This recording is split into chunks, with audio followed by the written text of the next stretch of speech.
Hey, what's going on guys? J Cloud here, and today we're here to break down the official chapter of Black Clover Chapter 295, something that I haven't done in a while.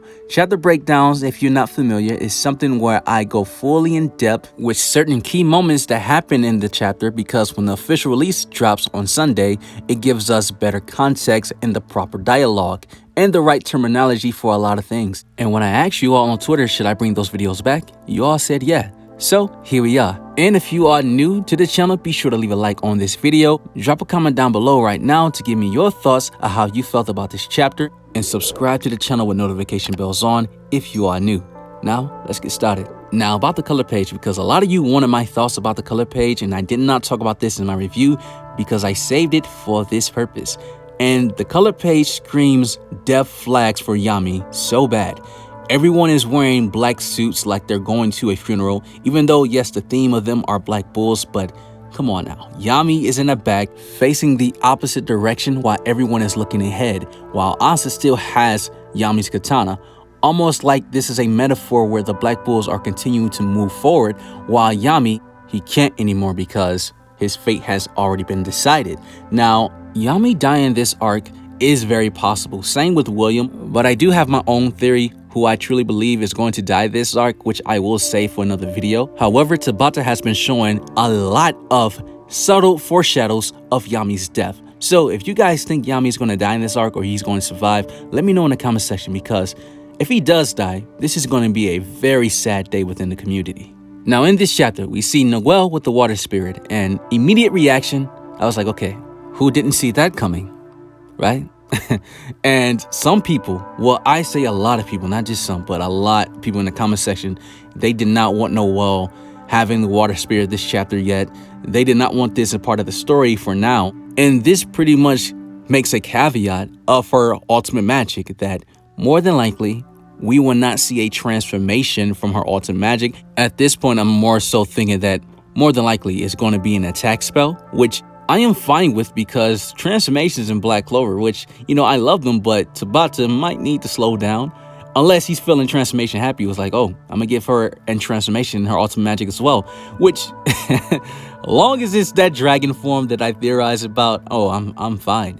However, I do understand, because this is the second time that Noelle got an extra power boost with the Water Spirit magic, because when Loropechica created that Water Spirit spell, which gave Noelle a power boost, it changed her form. So this is the second time where Noelle changed her transformation by the help of the Water Spirit. They're very compatible though, I will say that. However, will this contract be permanent or temporary? That all depends on Loropechica's survival in this arc, which I will talk about in another video. Now, speaking on compatibility, the Undine tells her that Noelle is perfect suited and qualified to host the Water Spirit. She's the perfect match for it.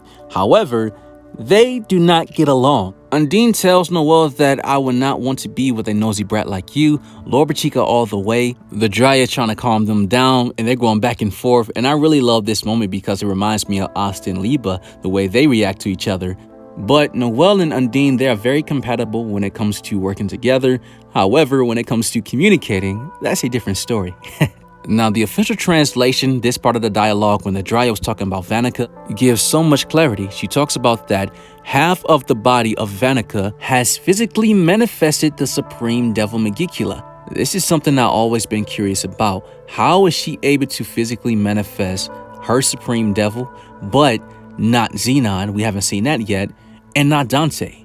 It's very odd, because Medicula is still in the underworld, so we definitely need a Vanica backstory, because we got Dante's, well, some of it, but we definitely need Vanica, because there has to be a reason why she's able to physically manifest her Supreme Devil, but not Xenon and Dante, which more information should be revealed about that later in this arc. Now, this chapter definitely clarifies the proper term that this exclusive level that only spirit users can go into, and it's called Saint Stage. Now, in the unofficial release, it was just called Sanctuary. We didn't know that this was a stage of power. We just thought it was just a technique of a transformation like Spirit Dive. However, the Dryad explains that this stage allows spirit users to purify malice and destroy devils. And Noelle was like, okay, that's all good and all, but why did you not train Figolion, and Yuno, who are very strong spirit users. Because without this Saint Stage power, Figolion, we already seen him destroy low-ranking devils, so that potential power is already there. The entire continent is at risk, so spreading this information is a huge deal because it seems as though the Dryad and the Undine are the only spirits, technically, that knows about this that we know so far. We don't know that Belle knows about this. We don't know that the Salamander knows about this. But it's very impressive that a genius like Yuno has gotten so far to the point where he was able to create Spirit of Zephyr, a sword that is able to harm devils already without this Saint Stage power. And also we see Spirit of Boreas was defeating Xenon. And you know what? Tabata clearly done this on purpose because if Yuno went to the Heart Kingdom to train, Yuno with true magic, ultimate magic, and also Saint Stage, this arc probably would have been over already. Now, when Noelle asks Undine, why didn't you show this to Loropechica?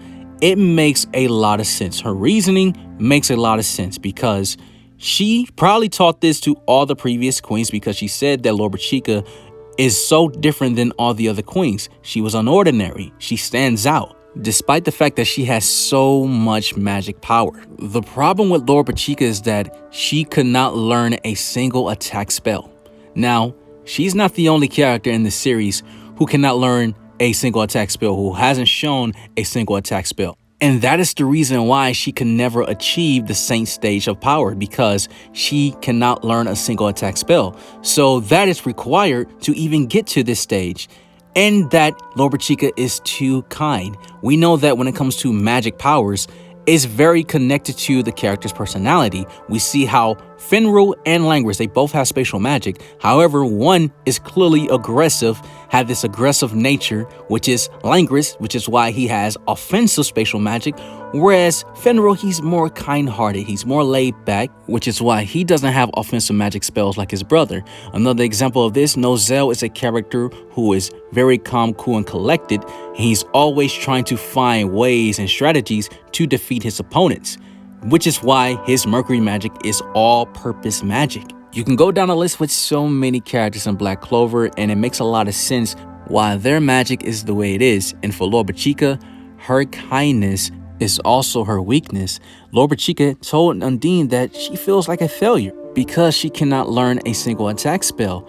And Undine told her that you're not a failure, which is why she kept this Saint Stage a secret, because if she would have told Loropechica this, Loropechica would have already known that this is something that she cannot perform because she cannot learn a single attack spell, which would make her feel even more of a failure. So out of the kindness of Loropechica's heart and Undine's heart, she did not reveal this information to her. And she feels real guilty about it because she feels as though if she would have told her this and everything else, maybe she would have never got cursed. And Noelle said, yeah, maybe that was a mistake not telling her about Saint Stage, because that information could be spread out to everyone else. However, is being kind and showing affection to someone, is that a crime? Because Noelle can relate to this.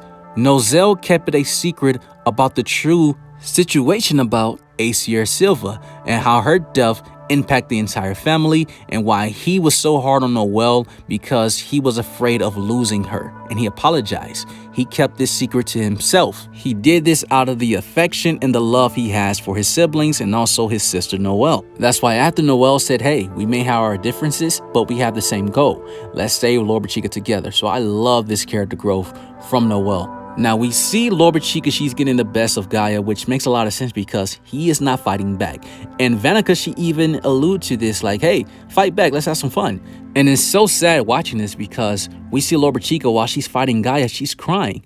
And a lot of people think that there is a love interest going on between these two because in the anime, Mimosa and Noelle asked Loropechica, is she dating Gaia? And she said, no, we're just friends even though we're always together.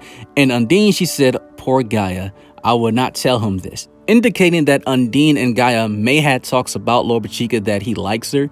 And finding this out, Undine is probably like, yeah, let me keep this to myself because this could probably crush Gaia's heart. So there's definitely some love interest there, which we could see blossom probably in the later arcs. While Vanica is enjoying this moment, Noelle had enough and just told her to shut up. While everyone is hurting and crying, you over here laughing like an idiot. I can never forgive people like you. And we see the full Spirit Dive transformation of Noelle, which is called Spirit Dive Saint Valkyrie armor. And we see wings. We also see a crown with a halo, which, you know, why the halo is there, I don't know. Maybe it's about to just trying to be fancy.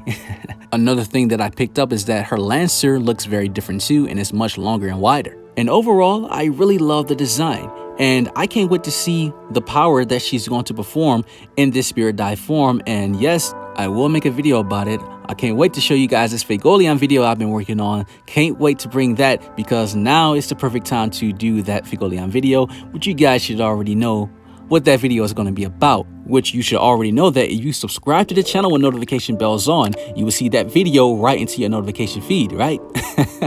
Come on now, you knew it was coming. I always got to end the video that way to get y'all with these little subscriber puns. You already know it's coming. But you guys have awesome life. Take care of yourselves. Stay blessed. And I'm out.